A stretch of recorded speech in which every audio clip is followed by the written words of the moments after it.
Esselatu vesselam aleyke ya Resulallah. Esselatu vesselam aleyke ya Habiballah. Esselatu vesselamu aleyke ya hayre halkullah. Hazreti Ebu Hureyre radıyallahu anhu rivayet edilmiş.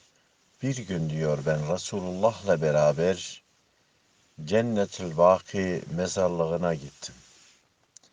Resulullah aleyhissalatu vesselam bir mezarın başına geçti. Biraz bekledi, okudu, biraz bekledi. Daha sonra dönüp bana da ya Vahireyre, bu mezar kime aittir? Kimdir? Tanımıyorum dedim ya Resulallah. O zaman git Medine'de herkese söyle, Medine'de herkes gelsin. Kimin mezarı hangi ise herkes gelsin, mezarın başında beklesin. Herkes geliyor, mezarların başında bekliyorlar. En sonunda yaşlı bir kadın geliyor. Resulullah'ın gösterdiği o mezarın başına geliyor.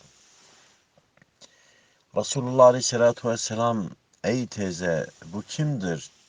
Bu benim oğlumdur ya Resulallah dedi. Sen oğlundan razı mısın teyze? Hayır ya Resulallah. O çok eziyet etti bana ya Resulallah. Beni saymıyordu ya Resulallah.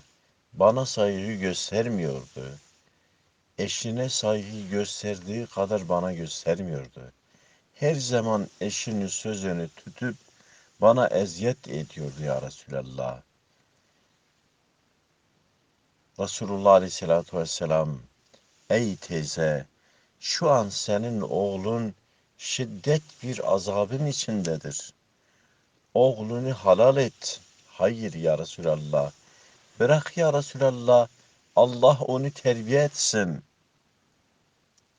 Dünyada Allah'a, peygambere, büyüklerine saygı göstermeyen insan, Allah Celle Celaluhu öbür dünyada onları terbiye ediyor. Kadın da ya Resulallah bırak, çok bana eziyet etti ya Resulallah.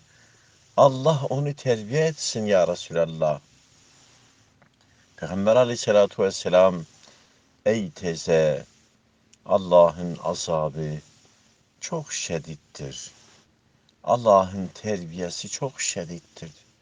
Dünyadaki azaplara benzemez ya teyze. Halal et, günahtır. Bırak ya Resulallah.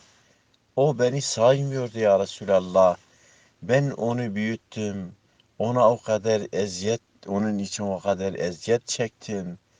Gece sabaha kadar yatmadım. Yemedim, içmedim, yedirdim, içirdim ya Resulallah.